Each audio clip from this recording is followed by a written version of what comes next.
السلام علیکم ورحمۃ اللہ وبرکاتہ۔ الحمدللہ وحدہ والصلاۃ والسلام علی اشرف الانبیاء والمرسلین نبینا محمد وعلی آلہ وصحبہ اجمعین، اما بعد۔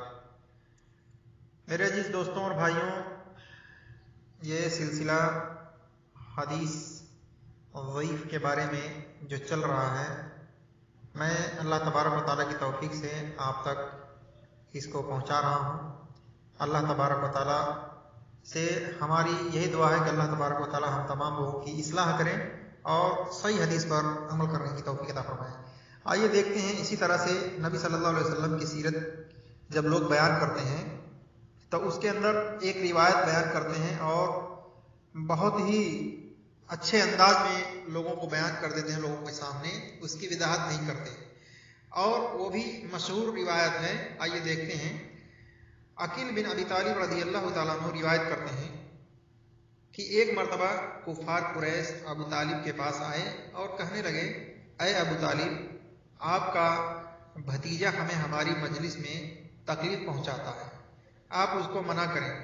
چنانچہ ابو طالب نے عقیل اپنے بیٹے کو بھیجا کہ جاؤ محمد کو بلا کر لاؤ صلی اللہ علیہ وسلم۔ عقیل کہتے ہیں کہ میں آپ کو لینے گیا، آپ ایک چھوٹے سے گھر میں تھے، میں نے ان کو ساتھ لیا، شدید گرمی تھی، آپ دھوپ سے بچنے کے لیے سایہ میں چل رہے تھے۔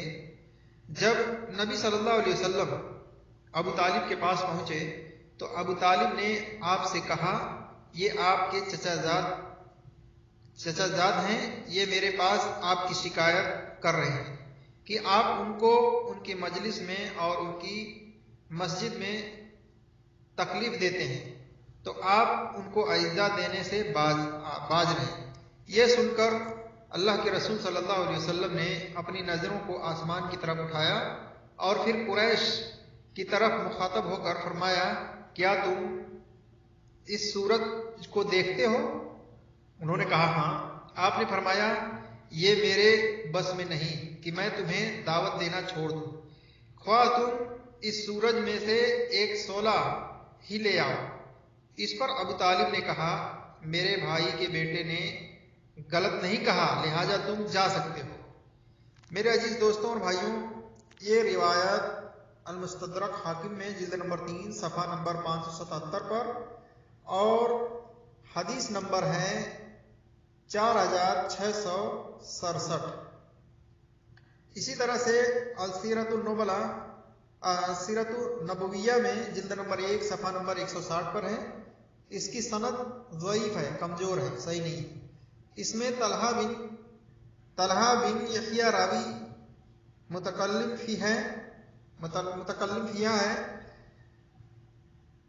ایک اور روایت کے الفاظ ہیں کہ آپ صلی اللہ علیہ وسلم نے فرمایا، اے چچا، اگر یہ لوگ میرے دائیں ہاتھ پر سورج اور بائیں ہاتھ پر چاند رکھ دیں کہ میں اس کی دعوت کو چھوڑ دوں تو بھی میں اسے نہیں چھوڑوں گا۔ یہ روایت ابن جریر میں معزز سند کے ساتھ ہے۔ شیخ البانی رحمۃ اللہ علیہ جو محدث ہیں، انہوں نے اس کو ضعیف قرار دیا ہے۔ تعلیقات البانی علی فقہ السیرہ آپ دیکھ سکتے ہیں، اس کے اندر 115 پر اور 114 نمبر صفحہ پر۔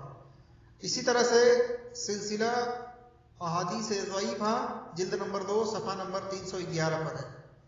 تو میرے عزیز دوستوں اور بھائیوں، اس سے پتہ چلتا ہے کہ یہ روایت لوگ سیرت النبی کے اوپر بیان کرتے ہیں اور اس کے اندر اس روایت کو بلا وضاحت کیے ہوئے بیان کر دیتے ہیں۔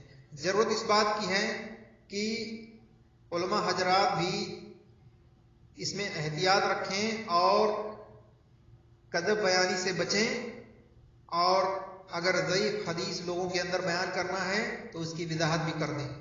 اللہ تبارک و تعالیٰ سے دعا ہے کہ اللہ تبارک و تعالیٰ ہم سب کی اصلاح فرمائے اور صحیح حدیث پر عمل کرنے کی توفیق عطا فرمائے۔ آمین یا رب العالمین۔ وآخر دعوانا ان الحمد للہ رب العالمین۔ السلام علیکم ورحمۃ اللہ وبرکاتہ۔